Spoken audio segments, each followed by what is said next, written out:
종말의 징조 9번째, 적그리스도를 통해 본 종말의 징조입니다. 마태복음 24장 15절에서 15절, 16절, 21절 이 세 절만 보겠습니다. 같이 말씀을 합독합니다. 그러므로 너희가 선지자 다니엘의 말한 바 멸망에 가증한 것이 거룩한 것에 쓴 것을 보거든 읽는 자는 깨달을진저 그때 유대에 있는 자들은 산으로 도망할지어다. 이는 그때에 큰 혼란이 있겠음이라. 창세로부터 지금까지 이런 혼란이 없었고 후에도 없으리라. 아멘. 종말의 징조에 대해서 주님께서 이제 맨 마지막에 있을 어떤 징조라고 할 수가 있겠죠.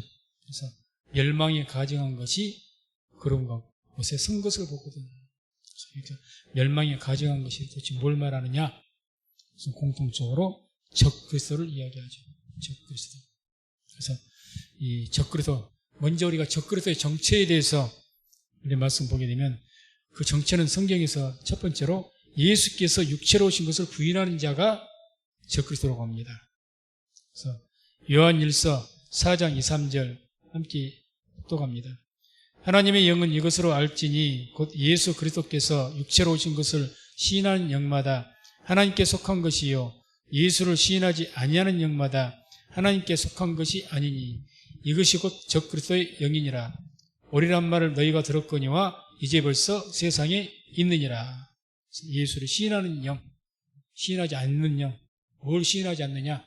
육체로 임하신 것을 시인하지 않는 영을 이야기하죠. 요한 2서 1장 7절 봅니다. 미혹하는 자가 많이 세상에 나왔나니 이는 예수 그리스도께서 육체로 임하심을 부인하는 자니라. 이것이 미혹하는 자요 적그리스도니. 그래서 육체로 예수께서 오신 것을 부인하는 자, 한마디 영지주의자를 말합니다. 그래서 이런 영지주의자 지금 있죠. 이미 나타났다고 했으니까 이미 있습니다. 그래서 예수의 영이 나에게 임했으니 내가 보혜사고 임하니와 같이 또 예수의 영이 내게 임했으니 내가 재림주다. 이렇게 말하는 이단자들이 많이 있거든요. 그런 자들을 이제 영지주의라고 하고 그런 자들을 말합니다. 예수의 영이 내게 임했다. 그래서 육체로 임하신 것을 부인하는 거죠. 영으로 임하셨다. 예수께서. 이렇게 말하면 예전에 이제 전부 주의 재림도, 육체적으로 임하신 재림도 부인하고 육체 부활도 부인하죠. 이해지죠. 그래서 이 고린도전서 15장 12절 13절 보면 그 말씀 합독합니다. 그리스도께서 죽은 자 가운데서 다시 살아나셨다 전파되었거늘 너희 중에서 어떤 이들은 어찌하여 죽은 자 가운데서 부활이 없다 하느냐. 만일 죽은 자의 부활이 없으면 그리스도도 다시 살지 못하셨으리라. 아멘. 그래서 이런 영주주의자는 육체 부활을 부인합니다. 그렇게 예수 부활을 인정하지 않는 거예요. 당연히 우리의 부활도 없죠. 죽은 자가 어떻게 사느냐 이렇게 되는 것이고, 또 베드로후서 3장 3, 4절 함께합니다. 먼저 이것을 알지니 말세에 기롱하는 자들이 와서 자기의 정력을 조차 행하며 기롱하여 가로되 주의 강림하신다는 약속이 어디 있느냐. 조상들이 잔 후로부터 만물이 처음 창조할 때와 같이 그냥 있다 하니. 주의 재림 역시 부인합니다. 영지주의자들 공통점입니다. 육체 부활을 부인하는데 육체 재림이 있을 리가 없는 거죠. 다 부인합니다. 이런 자들이 적그리스도다. 먼저 이렇게 말씀하고, 두 번째가 이제 면류관을 받을 자입니다. 면류관을 받는 자. 계시록 6장 2절 내가 이에 보니 흰말이 있는데 그 탄 자가 활을 가졌고 면류관을 받고 나가서 이기고 또 이기려고 하더라. 흰말, 백말을 탔다. 면류관. 그래서 여기서 이기고 또 이기려고 하더라. 그래서 재림 예수는 이기고 또 이기려는 것이 아니라 이기신 분입니다. 이기신 분. 그래서 여기 말하는 것은 이제 이 면류관이라는 말이 헬라어 원어로 스테파노스라고 하는데 그 올림픽에서 열심히 경기에서 얻는 것, 내가 싸워서 이겨서 받게 되는 것을 스테파노스 면류관으로 번역됐습니다. 예수님께서 스테파노스 면류관 그거 안 받습니다. 왕관 받습니다. 왕관. 하나님의 왕자이기 때문에. 자, 봅시다. 계시록 19장 11절 12절 읽습니다. 또 내가 하늘이 열린 것을 보니 보라 백마와 탄자가 있으니 그 이름은 충신과 진실이라. 그가 공의로 심판하며 싸우더라. 그 눈이 불꽃 같고 그 머리에 많은 면류관이 있고 또 이름 쓴 것이 하나가 있으니 자기밖에 아는 자가 없고. 아멘. 여기도 백마 탄자. 그래서 이 병은 이분이 바로 재림 예수입니다. 앞에 나왔던 것은 이제 가짜고. 그래서 여기는 이 면류관이 있는데 그 면류관은 디아데마입니다. 한글로는 똑같이 면류관인데 디아데마라는 그 원어적인 그 왕관은 아버지가 왕이니까 내가 받는 왕관입니다. 그 면류관이에요. 하나님 아버지, 하나님께서 왕이시니 그 왕의, 하나님의 그 왕관을 그대로 쓰신 분이 예수님입니다. 뭐 세상에 싸워서 왕관을 쟁취한 것이 아니고 하나님의 아들로서 쓰신 왕관이라는 거죠. 그래서 이분이 바로 재림 예수고, 여기는 디아데마입니다. 디아데마. 스테파노스는 사람이 승리해서 싸워서 이렇게 이기고 또 이기려고 하더라. 주님은 이미 이기신 분이죠.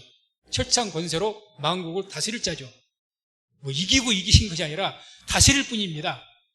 뭐 세상 사탄과 싸우 그게 아닙니다. 그래서 그런 누가 짐승이냐, 멸망의 가증한 짐승이냐, 스테파노스의 면류관을 받은 자라, 나타나는 자, 그 자가 이제 기다, 이렇게 말할 수가 있습니다. 그 다음에 세 번째로 이 가증한 짐승이 누구냐? 세 번째는 생기가 주어져서 말할 수 있는 존재. 다시 말해 말하게 된 짐승입니다. 말하게 된 짐승.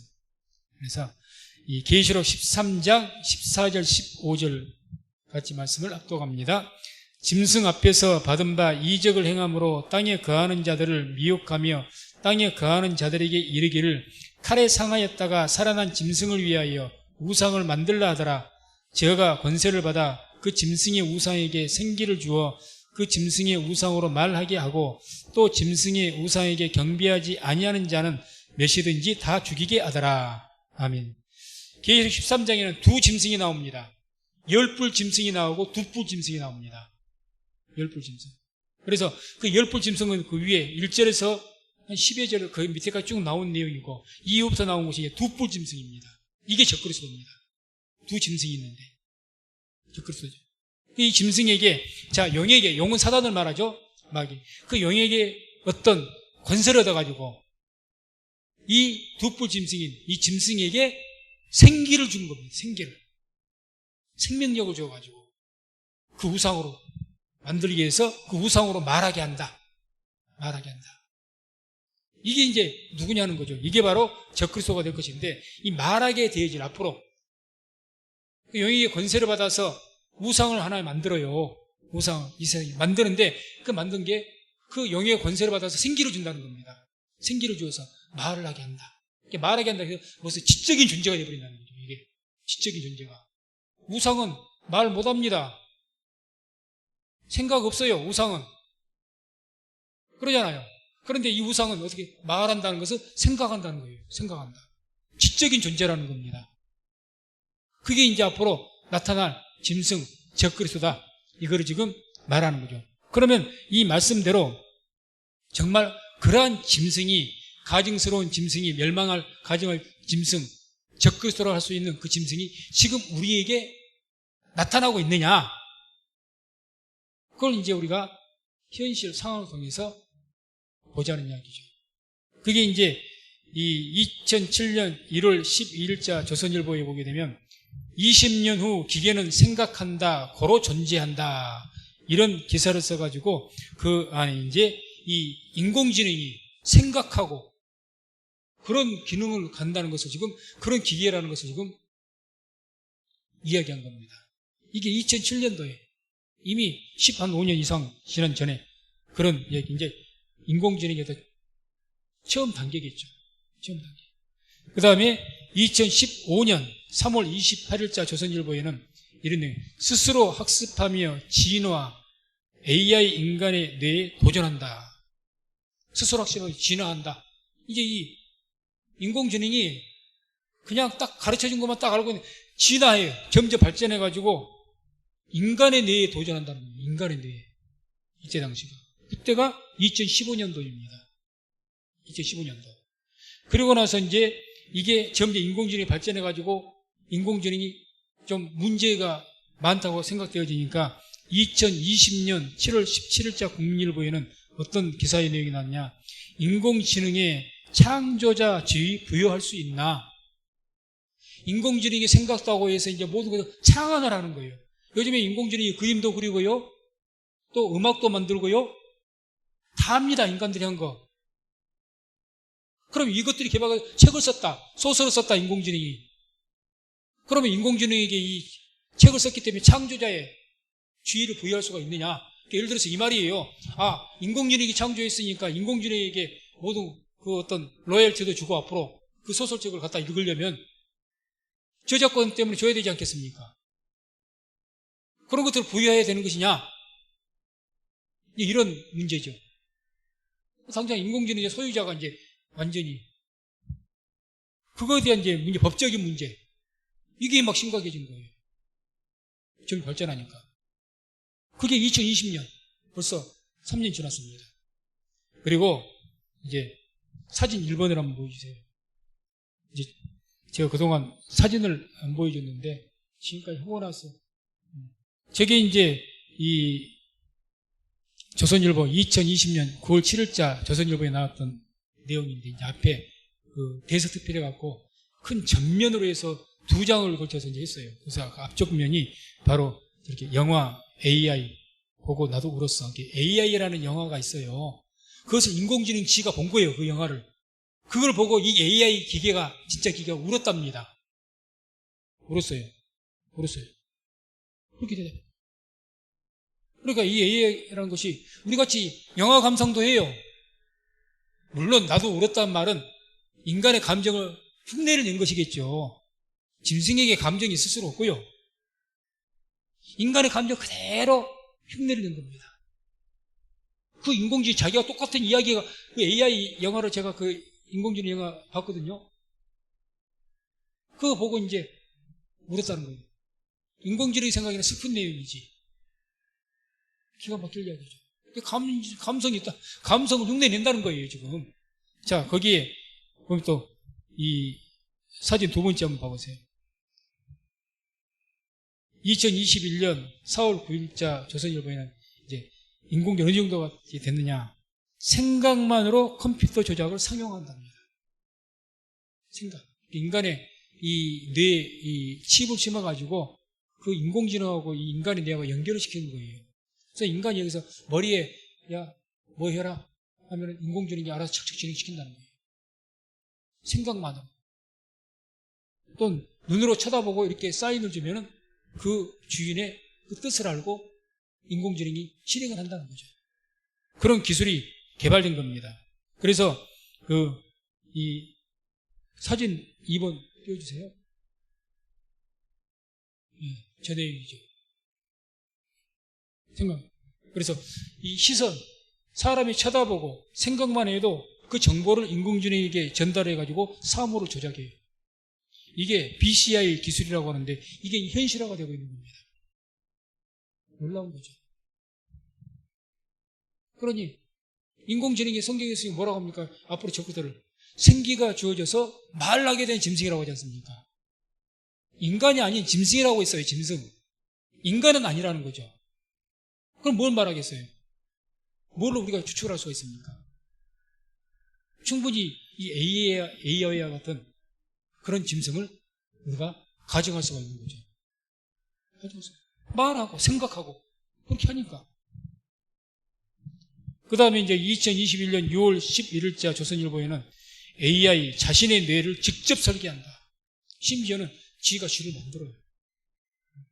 만듭니다. 그런 단계에 지금 이르렀습니다. 그게 2021년도입니다. 6월달. 그리고 또 사진 3번 한번 보여주세요. 사진 3번. 인간의 뇌를 모방한 뉴로모핏 칩.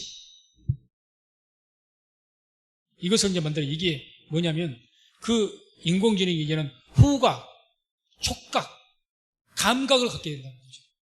감각을. 점점 인공지능이 인간하고 똑같아집니다. 자, 시각 생겼죠? 촉각 생겼죠? 후각, 냄새를 맡죠? 말할 줄 알죠? 인간 하는 거 다 하잖아요, 이제, 인공지능이. 다 하는 거예요, 지금. 지금 현실은 그렇습니다. 현실이. 그것도 이미 2년 지난 현실. 이미 갖게 된 거예요. 이런 상황에서 이제 이 인공지능이 이렇게 발달된 그런 상황이니까 이 인공지능이라는 기기가 어떤 것을 보고 다 보고요, 판단하고 생각하고 후각, 촉각 다 인간하고 비슷하게 하니까 다 그런 걸 가지고 있는 인공지능이라는, 지금 현재 인공지능이 보편화가 돼 있지는 않지만 아직까지는 돼 있는 거예요, 기술이. 그런 인공지능에게 그 사진 4번 한번 띄워보세요. 사진 4번. 2022년 12월 5일자 조선일보에 보면 그 조선일보 기자가 그 AI에게 물어봤던 것 같아요. 물어보니까 답을 했는데 이 인공지능이 뭐라고 했냐.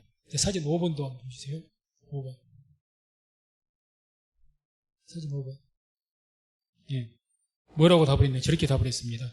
통제를 받는 AI하고 통제를 받지 않는 AI. 그러니까 인간의 통제를 딱 명령을 코드로 줘가지고 인간의 명령대로만 하고 있는 AI가 한 대가 있고, 또 인간의 통제를 전혀 명령을 하지 않는 지 알아서 할 수 있도록 놔둬버리는 AI가 있단 말입니다.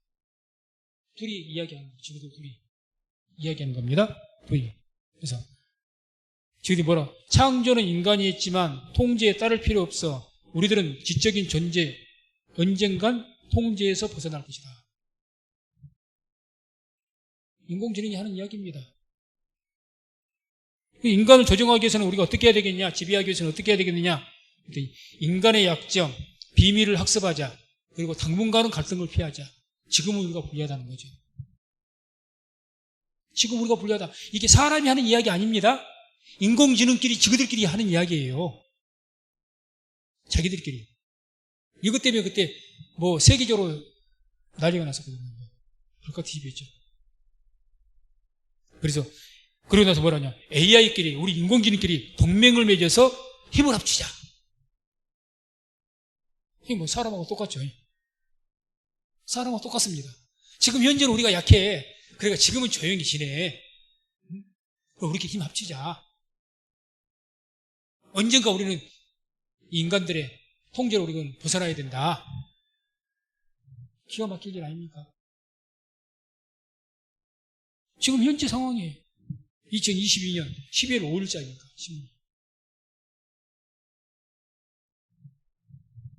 다음에 또 사진, 6번째 사진 한번 띄워보시죠. 인간의 돈의 한계 풀어주는 잠금장치가 해제되고 있다. 2023년 1월 5일자. 23년도 올해 1월 5일날 조선일보에 실린 기사입니다. 인간의 돈의 한계를 인공지능이 싹 이제 칩을 연결해서 인간 뇌에다가 그렇게 활용을 하니까 인간의 그 모든 능력을 전부 인간의 그 뇌가 과학적으로 현재 10% 정도밖에 사용을 못한답니다. 10%. 이렇게 이 10% 사용, 인간의 뇌가 이제 예를 들어서 100개의 어떤 뉴런이나 이런 게 있는데, 그럼 이 다른 90개의, 그 90개의 뉴런은 아예 안 쓰고 있다는 것이냐, 그 말이 아니고, 한번 우리가 머리를 사용할 때, 이 10%, 10개만 사용을 하고, 또 다른 거 사용할 때 또 다른 10개를 사용하고, 그렇게 이제 골고루 돌아가면서 한다는 거예요. 동시에 100개를 다 사용 안 한다, 그 말입니다. 동시에. 근데 이제 그 심리학자 이런 사람, 과학자들 한 이야기는 여기에 보기에 뭐라고 이야기하느냐 하는 이야기가, 이제 만약에 인간이 최소한 50에서 60%만 동시에 해도 인간이 말할 수 없는 초능력이나 염력 같은 게 나타날 것이다. 염력, 인간에 그런 것들 있잖아요. 초능력. 만약에 50% 이상만 사용이 된다면 우리가 상상 못할 어떤 일들이 일어날 것이다. 그렇게 이야기하는 거죠. 충분히 그럴 수 있는 거죠. 그래서 아무튼 그런 어떤 능력들을 끄집어내는 한계를 풀어주는 역할을 해주는 거죠. 인공지능이 지금 하고 있다는 거예요. 뒤에 말씀드리겠지만 결국 이 짐승이, 만약에 AI가 성경에서 말한 짐승이 되어진다면 어떻게 될까? 인간의 뇌와 인공지능이 합쳐지겠죠. 충분히 그런 기술들이 지금 진짜 지금 뭐 100%는 아닐지 몰라도 계속 개발되고 있고 충분히 지금 되어져 가고 있으니까. 그 다음 사진 7번. 강력해진 이 챗 GPT 미 변호사 시험 낙제에서 상의됐다. 2023년 3월 16일자 신문입니다. 이 앞전에 챗 GPT가 3.5였어요. 단계가. 그때는 이제 그 변호사 시험 겨우겨우 낙제 수준에서 합격을 했는데 또 뭘 물어보면 엉뚱한 대답도 하고 그래서 이게 좀 문제가 있지 않냐 그랬어요. 근데 불과 그렇게 말한 지 3, 4개월밖에 안 지났습니다. 지금. 그러잖아요. 올 초부터 그런 이야기 나왔습니다. 챗 GPT. 올 초에 말했던 것이 챗 GPT 3.5예요. 그런데 한 3, 4개월 만에 4.0이 개발됐습니다. 그런데 그 기능이 40% 이상 개선이 됐던 거예요. 그래서 다시 시험을 치르겠어요. 최고의 미국 최고 시험, 변호사 시험. 했더니 상위 10% 안에 들어갑니다. 상위 10%. 그리고 모든 어떤 생각하는 그 어떤 것이나 모든 것들이 40% 기능이 발전해버린 거죠. 챗 GPT 3.5도 온 세계가 난리가 나갖고 그냥 이거 앞으로 어떻게 하냐 이러고 있는데 지금 단 3, 4개월 만에 40%가 넘는 상승률로 지금 우리에게 나타났다는 얘기죠. 그러니 그 속도가 얼마나 빠릅니까? 앞으로 몇 년 지나면 도대체 얼마나 발전을 할까요? 그럴 수밖에 없는 겁니다. 아까 봤지 않습니까? 인공지능이 인공지능에 설계한다니까요. 사람이 설계하면 더 느릴 것이고 더딜 수가 있는데 이제 인공지능이 설계해버린답니다. 인공지능이. 빨라질 수밖에 없죠. 인간하고는 상대가 안 되죠. 인간이 어떻게 인공지능을 상대합니까? 인간의 머리로. 인공지능 만들어버리니까 이제는 더 부족한 거 개발하고 계산하고 계속 만들어버리는데 속도가 어마어마하죠, 이제는. 아마 사람이 챗 GPT도 3.5에서 4.0 단계 하려면 아마 옛날 같으면 우리가 컴퓨터 버전이 올라갈 때 수년마다 막 이렇게 올라가잖아요. 최소한. 컴퓨터 하나를 좀 업그레이드 시킨다 할지라도. 그렇지 않습니까? 근데 이 놀라운 어떤 기술을 가진 이 챗 GPT 인공지능을 3, 4개월 만에 업그레이드 시켰는데 그 능력이 40%가 증가됐다? 이거는 상상을 초월할 이야기죠. 근데 여기서 머물겠느냐? 앞으로 더 빨라질 것이라고 보는 거죠. 더 빨라질 것이다. 그러니까 각 구글이라든지 이런 모든 그 컴퓨터 회사에서 이제 막 경쟁이 막 붙은 거예요, 지금 이제. 경쟁이. 서로. 왜? 이 인공지능 시대이기 때문에 여기서 제패해야 세계를 제패하거든요, 이제는. 여기서 제패해야. 피 터지게 싸웁니다, 지금. 피 터지게. 우리나라도 이미 삼성이나 이런 다 지금 여기에 지금 뛰어들었고. 이게 급속도로 발전하죠. 급속도로. 심지어는 이번 챗GPT 4.0이 40% 발전되고 그것도 특별히 AI에 인공지능 눈이 생겼답니다. 눈. 시각. 우리가 본다는데 이제는 본답니다. 시각이 생겨서. 사람하고 똑같다니까. 말 듣죠, 말하죠, 생각하죠, 보죠, 촉각하죠, 감정 가지고 이야기하죠. 그래서 이 인공지능이 책도 쓰고 영화도 만들고 소설도 쓰고 모두 변론도 쓰고 목회자 설교 이 제목을 주고 이것에 대해 설교하라는 해야 돼. 설교문을 기가 막히게 뺏어주고 인공지능이 설교달판이에요. 설교달. 못하는 일이 없죠. 기술적으로는 인간보다 월등히 낫죠. 의사가 판단하는 모든 어떤 진단, 우리 지금은 지금 의사들이 우리 MRI가 됐든지 그런 것들 판독하는 기술이 인간이 아무리 잘해도 최소한 3, 40%에서는 오판할 때가 많답니다. 의외로 많아요. 인공지능은 거의 오판을 안 하는 거죠. 거의 아니죠. 10%는 내 몸이죠. 더 발전하면 이제 그런 것도 없겠죠. 그러면 이제 누구에게 가서 진료받으려합니까? 인공지능에게 받아야죠. 인간은 실수가 있어도 인공지능은 실수가 이제 없어지거든요. 없어집니다. 인공지능 닥터가 있을 거예요, 앞으로는. 닥터뿐이겠습니까? 어떤 변호사, 앞으로 사자 돌림이 그래서 없어진다는 거예요. 사자 돌림. 변호사? 기가 막히게 변론 준비하고 해도 이 사람이 인간은 한계가 있어. 변호사가 변호를 잘하기 위해서는 모든 고등에서 판례대로 다 알고 있어야 돼. 판례대로. 이런 재판에 대해서는 이 재판이 고등법원에서 대법원에서 이렇게 판례가 났어. 그 판례를 많이 알아야 되고 그런 것들을 잘해야 변론을 잘할 수가 있는 거예요. 인간이 아는 것은 한계가 있잖아요. 인공지능 수백 년 거 다 세계에 있는 모든 것을 다 취합해버릴 걸요 아마. 전 세계에서 이런 내용을 가지고 재판을 했을 때 이러이런 판례를 전부 알고 있을 겁니다. 인공지능. 거기 중에서 가장 좋은 방법을 가지고 변론을 하는데 당연히 되겠습니까? 어떤 변호사보다 뛰어나죠. 어떤 변호사. 사자 돌리면 다 죽는다는 얘기잖아요. 사람 머리로 생각해서 해서 눈에 연구. 인공지능을 따라갈 수가 없으니까 이제 보지요, 듣지요, 촉각으로 만지죠. 예전에 이런 것이 없으니까 단순한 지식이라고 했는데 지금이야 단순한 지식이죠. 네이버나 이런 것들 단순한 지식이죠. 그냥 정보만 입력시키는 것 뿐이지 거기에 감정도 없고 판단도 없고 생각도 없고 아무 창의력이 없어요. 근데 이 지금의 현재 인공지능 챗GPT는 그게 아니란 말입니다. 아니에요. 점점 인간의 수준에, 그러니까 인공지능의 윤리를 지금 만든다고 그러잖아요. 윤리를.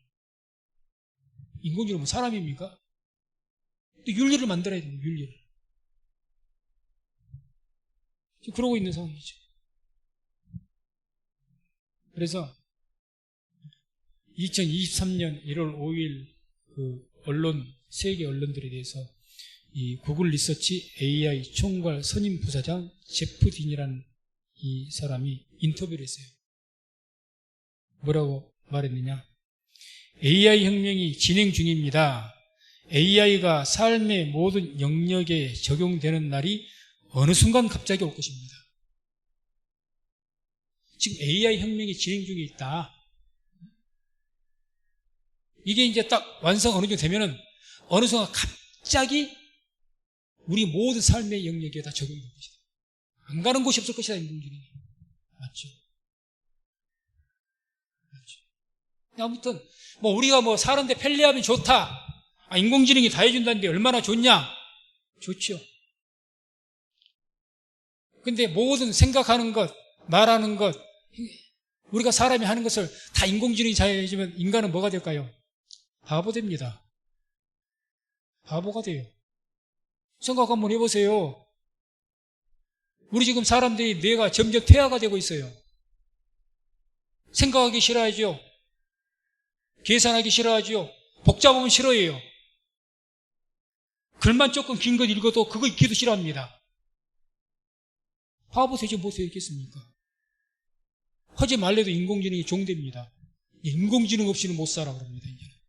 왜? 인공지능 나 대신에 다 해주는데 하찮은 빨래에서부터 높은 어떤 고차원의 일까지 다 해주는데 대신해서 뭐가 될까요? 자연스럽게 인공지능이 이제 보급이 돼가지고 값싸다면은 돈 100만 원이면 인공지능 집에서 데리고 있을 만한 하나 딱 갖다 놓는다면 그 인공지능이 여기서 모든 거 다 해준다고 해봅시다. 할 것도 없잖아요, 내가. 생각할 것도 없잖아요. 바보 됩니다. 바보가 돼요. 인공지능 점점 더 똑똑해지고. 그러니까 이걸 인공지능을 가지고 이게 인류의 축복이냐 재앙이냐 그런 말 하지 않습니까? 아인슈타인은 이미 인공지능 우리에게 큰 재앙이 될 것이다 하고 가셨고 다 유명한 저명한 분들은 다 그런 것은 아니지만 대부분이 인공지능에서 걱정들을 다 하고 가죠.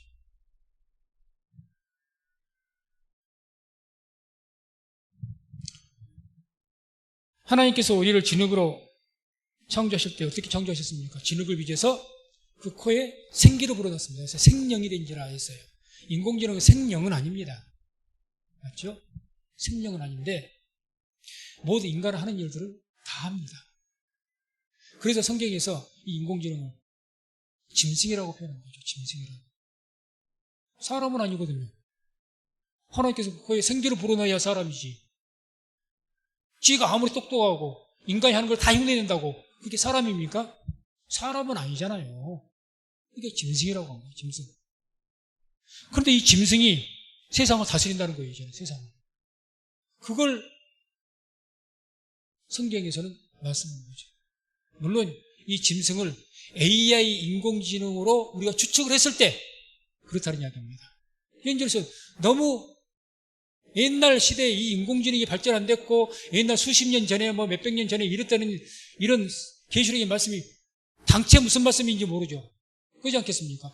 짐승이 나타나서 666을 주고 세상을 다스린다는데 짐승이 다스리기 이게 뭔 말인가? 생기를 불어준다고? 짐승이 생기를 불어준다. 이게 뭔 말인가? 아리송하죠. 근데 지금은 과학 발전이 이 계시록의 말씀을 점점 더 증명을 해준다는 거예요. 이 말씀이겠구나. 이렇게 되어지는 거죠. 현재로서는 거의 분명하다고 봅니다. 그 짐승에게 생기를 불어서 우상을 만들어가지고 오늘 본문이 그러잖아요. 계시록 13장 14절 15절이 그 짐승이 우상에게 생기를 주어 그 짐승이 우상으로 말하게 하고 또 짐승이 우상에게 경배하지 아니하는 자는 몇이든지 다 죽이게 하더라. 누군가가 가상을 해서 추측을 해서 이제 인간의 뇌가 그 인공지능이 연결돼 가지고 그 인공지능을 내 마음대로 다 움직이니까 그럼 이 우상에게 절해라. 앞으로 나에게 복종해라. 마귀가 예수님 앞에서 그랬던 것처럼 다 내게 절만해라. 그럼 다 주겠다. 그렇게 한 것처럼 할 수 있다는 이야기죠. 이게 과연 그냥 억측일까요? 저는 결코 억측이 아니라고 봅니다. 충분히 그럴 어떤 여지를 볼 수가 있는 겁니다. 현실의 어떤 과학의 발전을 통해서. 그 다음에 네 번째로 이 짐승 뭐라고 표현하냐? 이 적그리스도를 네 번째 여자가 탄 붉은 짐승으로 묘사합니다. 여자가 탄 붉은 짐승. 계시록 17장 3절 읽습니다. 곧 성령으로 나를 데리고 광야로 가니라. 내가 보니 여자가 붉은 빛 짐승을 탔는데 그 짐승의 몸에 참남된 이름들이 가득하고 7머리와 10뿔이 있으며. 그래서 아까 제가 말씀드린 짐승이 두 짐승이 있다고 했죠. 2뿔 짐승, 10뿔 짐승. 아무튼 그 다음에 계시록 때 좀 더 상세하게 하고 아무튼 여기에서 이제 이 붉은 빛 짐승을 여자가 탔다 이렇게 표현하는데 여자는 그러면 누구를 말하느냐? 우리가 성경에서 음녀교회를 이야기합니다. 음녀를 이야기하죠. 음녀. 그래서 지금 우리는 개신교에서 모든 신학자들은 이 음녀를 누구로 지금 이야기하느냐? 카톨릭으로 이야기하는 거예요. 카톨릭으로. 로마 교회 카톨릭으로. 음녀교회 이렇게 이제 이야기합니다. 그럼 붉은 짐승을 뭐라는 말하냐? 그걸 유럽연합으로 이야기합니다. 유럽연합. 그 유럽연합을 통해서 거기를 지배하고 거기에서 이제 적그리스도 짐승이 거기서 누군가가 그 안에서 그 짐승을 지배하는 누가 나올 수가 있겠죠. 아무튼 유럽연합. 그러면 이제 그럴 수 있는 그렇게 우리가 성경 말씀은 이 말씀을 우리가 예측할 수 있는 그런 어떤 증거가 있느냐? 역시 현실을 봐야죠. 2004년 5월 3일자 한국일보에 보게 되면 이런 내용이 나옵니다. 교황, 기독교적 가치관, EU 단합 기회 대야. 교황이 모든 유럽연합 방문하면서 우리가 단합해야 된다. 뭘로? 기독교적 가치관으로. 그러니까 우리 모두 유럽연합을 다 그 나라를 생각해 보십시오. 어떤 교가 강세인가? 가톨릭이 강세입니다. 가톨릭이 강세예요. 다 가톨릭입니다. 그래서 처음에 유로화가 처음 나왔을 때, 동전 나왔을 때, 그 뒤에 초상화가 누구예요? 처음 나왔을 때, 지금은 아니고요. 처음 나왔을 때. 누구 초상이 새겨진 줄 아십니까? 로마 교황이 새겨졌어요. 유럽 연합을 하나로 뭉쳐줄 수 있는, 어떤 프랑스, 또 영국, 뭐 이런 독일, 다 강대국들인데 서로 대장하고 싶지 않겠습니까? 정치 세계에 가장 약한 상징적인 인물 누구냐? 교황이죠. 그렇게 교황이 유럽연합에서 큰 소리 치는 거예요. 큰 소리. 그러니까 아마 이 붉은 짐승을 그 음녀가 탔다고 하지 않습니까? 지배한 것을 이야기하죠. 조종하는 것을 이야기하죠. 이 유럽연합은 로마 교황의 말에 상당히 권세가 있습니다. 거기에서는. 권세가 있어요. 굉장한 영향을 받습니다. 세계의 많은 나라가 로마 교황의 말에 영향을 받지만 특별히 유럽연합은요. 카톨릭 국가들이 많아서 어마어마한 영향력을 받습니다. 로마 교황이 그러면 안 됩니다. 이 말 한마디면요. 좀 지나치게 보면 벌벌 떱니다. 벌벌 떨어요. 그래서 이렇게 충고도 하고 그러면 대통령으로 불러다가 이래라 저래라 하는 거죠. 2021년 3월 6일 날 세계는 지금이라는 KBS 프로그램이 있습니다. 거기에서는 프란치스코 교황이 중동을 방문하고 또 그 교황이 이라크를 첫 방문하고 대화하면서 중동 평화를 호소하고 그런 내용들을 쭉 방송을 하더라고요. 이렇게 활발하게 종교를 넘어서 이라크 중동 지역은 다 아랍 국가 회교도 이런 나라들 아닙니까? 거기를 막 넘나들면서 교황이 평화를 축구하고 평화 호소하고 지금 그렇게 다니고 있죠.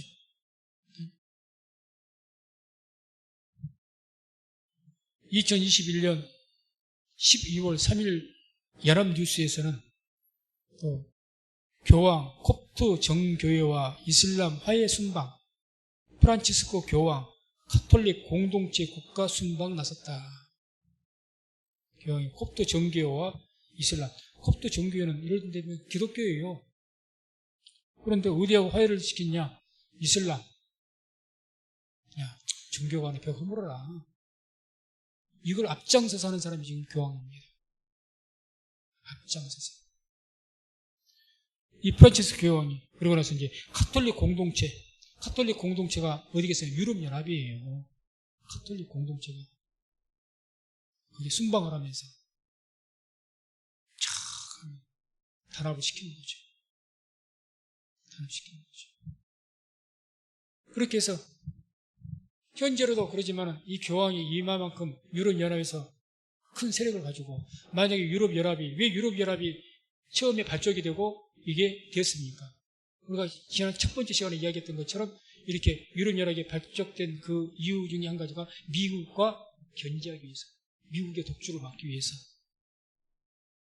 미국이 워낙에 세계를 좌지우지하니까 거기에 상응하기 위해서 우리 뭉치자. 그렇게 시작된 것이 EC 처음에 유럽 경제 공동체였죠. 처음에는. 그러다가 확산돼가지고 경제뿐만 아니라 정치, 경제 모든 것 다 군사까지 다 나오는 거예요. 그게 이제 옛날 같으면 서로마죠. 서로마.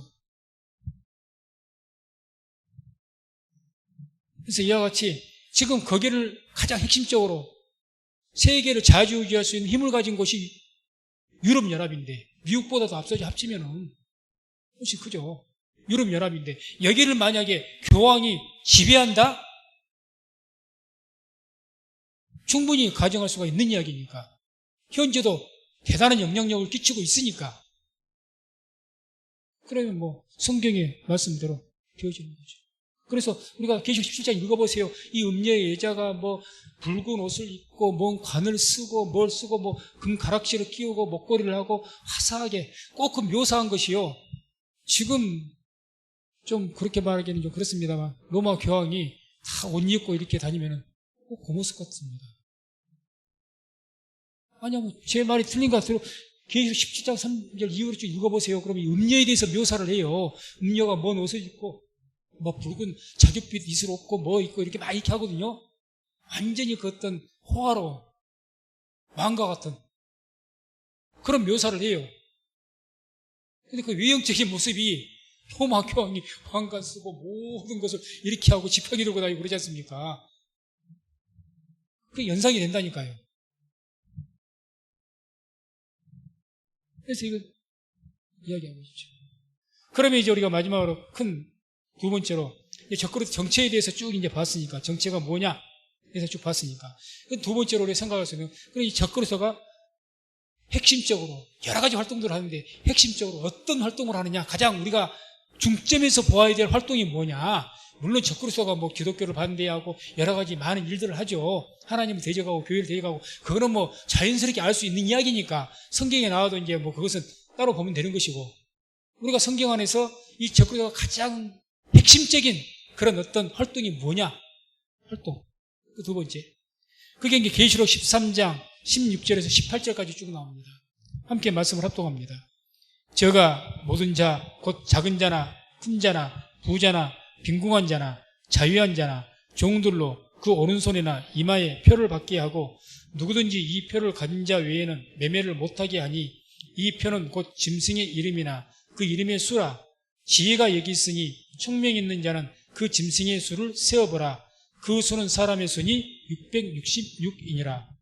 아멘. 가장 우리가 초미의 관심을 가지고 있는 것이 여기죠. 첫 번째 이 말씀은 뭐라고 합니까? 첫 번째 그 적그리스도가 어떻게 할 것이냐. 첫 번째 오른손이나 이마에 빈궁한 자나 자유자나 천한 자나 누구든지 모든 사람을 다 말하는 것 아닙니까?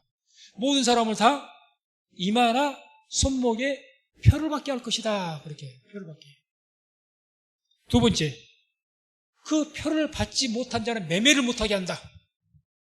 그러니까 이 적그리스도가 뭘 가지고 있다는 거예요? 경제의 모든 통치를 한다는 거죠. 정치적인 통치도 하는 거죠. 왜? 정치적인 권세와 경제적인 권세가 없이 어떻게 지 마음대로 표를 주고 매매를 하게 하고 못하게 하고 그럴 권세가 어디가 있어요? 나라의 권세밖에 더 있습니까? 나라가 한 나라의 왕이 그렇게 하는 거죠. 백성들을 표를 줘가지고 매매를 하기도 하고 파기도 하고 그럼 할 수 있는 그 하게 하고 못하게 하는 권세를 누가 가지고 있어요? 왕이 가지지. 지휘자가 가지죠. 아무나 가지는 거 아니지 않습니까? 그렇게 그래서 모든 그 적그리스도가 이제 전 세계의 모든 것을 통치하게 될 것이다. 이렇게 이제 추측을 하는 겁니다. 그러면 전 세계 사람들을 통치를 해야 되는데 하나로 그 중요한 징표 중에 그 통치 수단으로 쓰이는 가장 중요한 것이 오늘 우리가 봐야 될 666이라는 표라는 거죠. 표. 그것을 분명히 말하지 않습니까? 이마와 손에 표를 주어서. 그러면 그렇게 되고 있느냐? 지금 현재 상황이 1998년 8월 31일자 20년 이상이 지났죠. 경향신문 보면 신분증을 대신하는 생체인식에 대해서 이때부터 생체인식이 나왔습니다. 이미 생체 어떤 인간의 몸에 어떤 것을 가지고 그걸 통해서 그 신분을 확인하는 초보적인 단계죠. 제가 참고로 제 자랑을 하고자 하는 것이 아니라 제가 이렇게 신문 기사 같은 것을 말씀해주고 이렇게 하는 것은 23년에서 4년 정도 모아놓은 것에서 기독교적인 가치관에 있어서 세상의 흐름을 나름대로 보면서 어떤 여러 가지 신문들을 통해서 거기에서 우리가 시대의 표적을 분별할 수 있는 내용들을 스크랩에서 모아놓은 것 중에서 가장 그때그때 맞는 것을 지금 제가 20년에 함축된 것을 제가 지금 여기에 필요한 것들만 뽑아서 보이는 겁니다. 그냥 어느 날 한순간 올해 한번 이슈가 생겨갖고 이렇더라고 그 다음 날은 이전에도 없었고 이후에도 없었고 그런 것이 아니라 10년 전, 20년 전부터 이미 시작됐다는 거죠. 그래서 지금까지 이렇게 왔다. 그걸 지금 이야기하는 거예요. 그래서 이미 22여 년 전에 생체인식이 시작됐어요. 이때부터 기술 개발이. 그 다음에 1998년 9월 1일자에는 생체 신분증 시대 이미 열린 거죠. 사람 몸을 가지고 기계로 인식을 하는 거죠. 뭐 눈으로도 인식을 하고, 뭐 뭘로도 인식을 하고, 뭐 음성 인식, 뭔 인식, 신체의 모든 것을 가지고 이제 그 사람 인식하는 그런 어떤. 이게 뭐냐? 이게 나쁜 쪽으로 발전하면 그렇게 해서 이제 인간을 통제하는 겁니다. 통제를 해요. 그래서 표를 주어서. 다음에 이제 2004년 4월 8일자 경향신문 보게 되면 생체 인식 출입국 카드 이르면 2007년께 도입. 출입국 카드, 생체 인식. 그러니까 뭐 앞으로 여권 이런 거 귀찮게 안 들고 다니고 이 사람이 뭐 오른손에 뭘 맞든지 해갖고 그 사람이 딱 지나가면 딱 대기만 하면 이 사람 신분이 확인이 딱 돼버립니다. 2007년부터 도입. 지금 도입됐습니다, 이미. 오래됐어요. 하고 있는 나라도 있고 안 하고 있는 나라도 있고 도입됐습니다. 그러니까 이제 이렇게 되니까 앞으로 어떻게 되느냐. 이때 어떤 말이 나왔느냐. 신문 보면 뭐라고 이야기하느냐. 이제는 슈퍼에 가면은 그 다 계산 싹 가갖고 바코드 다 찍잖아요. 그럴 필요가 없다는 거예요. 또 카드, 뭐 이렇게 신분증, 뭐 신용카드 주고 할 필요가 없고 그냥 내가 지나가면 바코드가 있으니까 한번 위에서 딱 내리 찍으면 사람과 그 바구니를 싹 찍으니까 한꺼번에 계산이 싹 결제가 싹 되거든요. 지나만 가면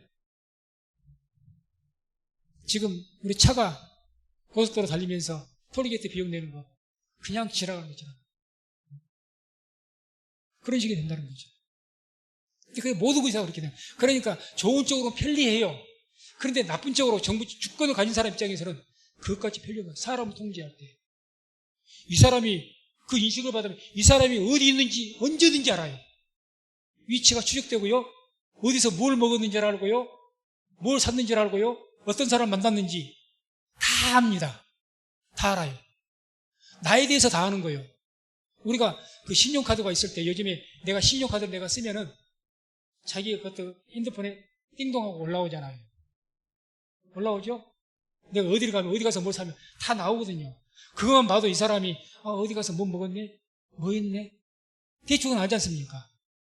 너무너무 약한 거지만 그런 것도 사실 우리의 개인의 정보고 우리의 어떤 존엄성을 상하게 할 수가 있습니다. 기분 나쁜 거예요. 제3자가 내가 지금 어디를 갔는지 말 안 해 안 했는데 알고 있네 다? 그것까지 기분 나쁜 것도 없어요. 그런데 그 정도가 아니라는 거죠. 그 정도가. 나의 모든 생활의 정보가 다 그 컴퓨터에 다 들어가니까 내 집에 다 여기 있어. 이걸 맞아야 이제 활동을 매매도 하고 살게 해주니까. 안 맞으면 안 되니까. 그러면 이제 그 사람의 모든 것이 다 누구의 영역, 그 모든 표를 갖다가 관리하고 있는, 지배하고 있는 그 사람에게 딱 잡혀 있는 거죠. 앞으로 여기서 이 법안에서 정부가 야 앞으로 이렇게 해서 이런 정책을 내놓을 테야. 그런데 딱 보고갖고 이미 정부에서는 알죠. 요것은 요즘에 사람 만나는 것 어떤 흔거 보니까 이 정책에 분명히 반대할 사람이라는 것을 답이 나옵니다. 이 사람이 그동안 3, 4년간의 행동 거지를 보았어요. 다 보이니까 이제는. 무서운 시대죠. 지금 중국이 그렇게 하려고 카메라 인식 가지고 지금 중국에서 이제 그렇게 하고 있습니다. 카메라 인식이 뭔 줄 아십니까? 얼굴 인식? 지문 인식 안 해도 멀리서 카메라가 딱 찍으면요. 내가 누구인지 다 알아버려요. 정부에서. 그거 갖고 지금 통제하지 않습니까? 그러니까 꼼짝 못 하는 거예요. 꼼짝 못 하죠. 아무튼 그렇게 지금 되죠. 다음에 이제 2006년 2월 19일자 파이낸셜 타임스지에는 인체 신분증 베리칩으로 다가선 짐승의 표. 이게 베리칩이라고 해서 이제 우리 진짜 이 손목에다가 심는 거예요. 쌀알만 해가지고 여기에 모든 정보가 다 들어가고 주사로 넣어갖고 이 안에 집어넣는다. 그렇게 돼요. 또 2013년 4월 2일자 한겨레 신문에는 생체에 삽입하는 전자신분증 베리칩이라는 제목으로 기사가 실렸는데 내용은 2010년 3월에 미국 의회에서 베리칩을 강제 이식하겠다. 국민들에게 강제 이식한답니다. 그러니까 부딪혀갖고 어느 주에서는 실시하고 어느 주는 안 하고 이제 거센 반대에 부딪히니까 그 실시가 의회에서 통과가 되어버렸어요. 그 목적은 뭐냐?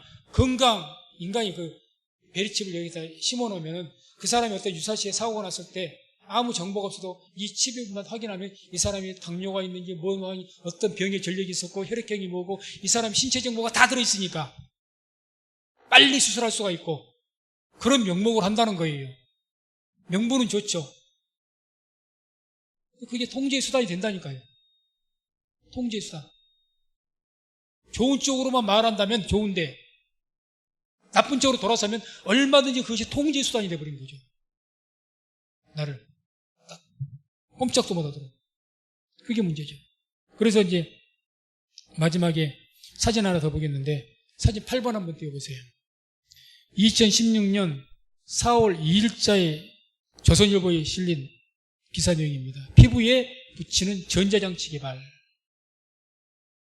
피부에 붙인 겁니다. 이게 이제 칩이 되는 거죠. 이 칩은 주사로 심고 찍을 것도 아니고 붙이기만 하면 되는 거예요. 딱. 그래서 이와 같이 점점 더 좋은 쪽으로 보면 인간에게는 편리한 쪽으로는 말을 하는데 AI도 마찬가지고 너무너무 편리하죠. 다 해주는데 이 칩만 가지면 앞으로 뭐 돈 같은 거 필요 없고 내가 어디 가든지 정부에서 내 사는 거 보장하니까 그냥 막 사회보장제도가 이제 그때 잘 돼 있을 테니까 뭐 어디든지 다니면 내가 신분도 보장되고 어디 가든지 가면 내가 뭐 치료도 받고 뭣도 하고 다 할 수가 있어. 얼마나 좋습니까? 근데 뒤집어 생각하면 만약에 그것을 다스리고 있는 주권자가 만약에 독재를 하기로 마음을 먹었다. 간단하죠. 간단하죠. 꼼짝도 못 해버리죠. 꼼짝도 못 하게. 딱 통제가 돼버리죠. 그게 무슨 일이죠. 근데 얼마든지 하려고만 한다면 좋은 쪽으로 말하면 상관이 없어요. 절대 인간은 그럴 리가 없어. 그렇습니까? 인간이 그렇던가요?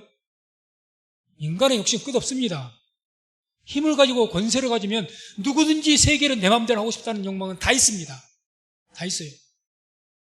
내 맘대로.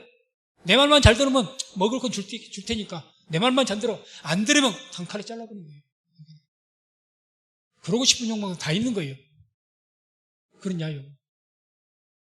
인간에게 그걸 맡긴다고요? 그렇게 되는 거죠. 그래서 이 말씀 이제 세 번째로는 결국 666명이 통치하게 될 것이다. 이걸 알 수가 있죠.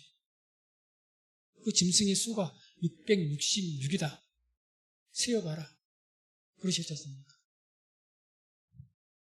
그 666명이 세계의 모든 경제적인 모든 것을 매매하는 그런 모든 것을 통치할 수 있는 권세를 666명. 이렇게 예측을 할 수가 있다는 이야기죠. 그렇죠? 그래서 아마 이제 우리가 계시록을 앞으로 공부하겠지만 여기서 뭘 얘기해요? 우리가 예측을 할 수가 있느냐? 앞으로 세계 정부가 탄생될 것이다. 이거는 우리 종교계에서뿐만 아니라 일반 나라에서도 일반 사회에서도 세계 정부 앞으로 탄생이 필요하다. 이미 그런 말들이 나오고 있고 유행은 지금 현재 하나 연합기구고 그런 기구에 불과하는데 진짜 실질적인 정부 유럽연합과 같이 전 세계가 유럽연합과 같이 하나가 되는 세계 정부가 탄생될 수도 있을 것이다. 이렇게 이제 예측들을 많이 합니다. 근데 성경에서는 그렇게 될 것이라고 이야기를 해요. 과연 그렇게 될까? 예측을 한다면 환경오염이 그렇게 만들어 갈 겁니다. 환경오염이 어떻게 됩니까? 식량 부족, 물 부족, 또 전염병, 이로 인한 전쟁들 순식간에 오사라져 될 겁니다. 그럼 거기에서 이제 국지전쟁이 벌어질 것이고 그때 아마 전 세계에서는 이러다가 안 되겠다. 이러다가 전 세계가 망하겠다. 우리 서로 하나가 되자. 정말 하나가 되기를 원하는 강력한 어떤 꼭 유럽연합이 출발했던 것처럼 우리 하나라 있으니까 이러다 다 같이 죽겠다. 우리 연합하자. 세계 지구촌이라고 그러지 않습니까? 우리 연합하자. 분명히 그런 어떤 요구가 빗발칠 것이고 그러면서 세계 정부가 구성될 수가 있다는 거죠. 세계 정부가. 그래서 그냥 하나가 된 것이 아니라 경제, 정치, 군대, 사상, 종교까지 가면 갈수록 그런 것들을 이제 통합시키겠죠. 이미 유엔에서 그런 기초 작업을 하고 있고, 그래서 우리 종교회에서는 지금 종교통합기구가 유엔회가 있으니까 거기에 위원장이 누굽니까? 지금 그 통일교, 거기에서 거의 주도권을 갖고 있죠.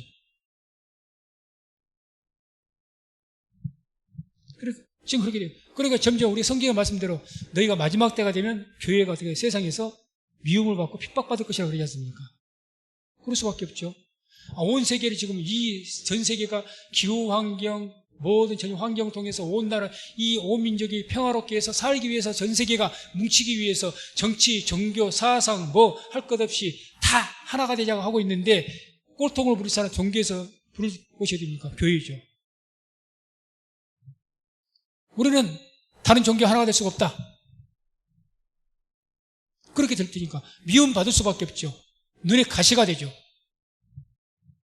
다 살겠다고 지금 다 죽게 있으니까 지금 살자고 저러는 것인데 종교계에서는 안 그럴 것이거든.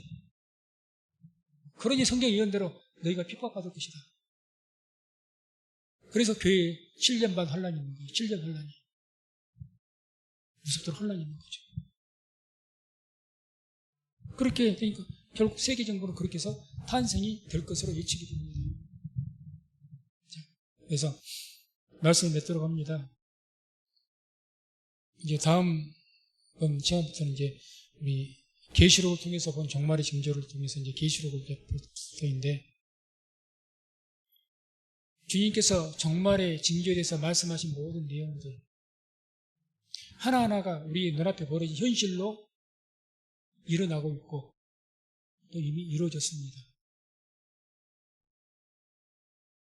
과연 이런 여기에서 이제 이걸 부인한다면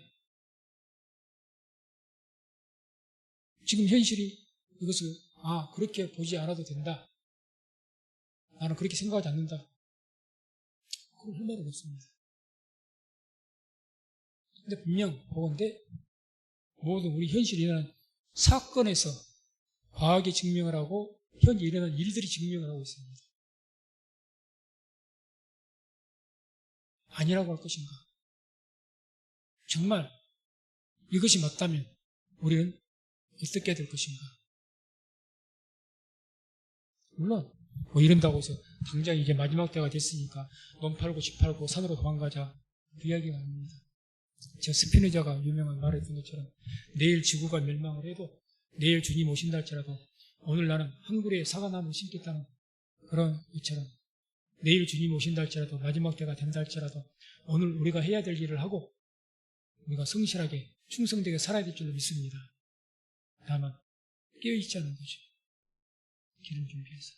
그래서 항상 성민승문교회가 이러한 일에 지금 시대가 마지막 때니까 우리 교회부터가 이런 일들에 앞장서고 또 어둠을 밝힐 수 있는 우리 성민교회가 될 수 있기를 주의 이름으로 축원을 드립니다.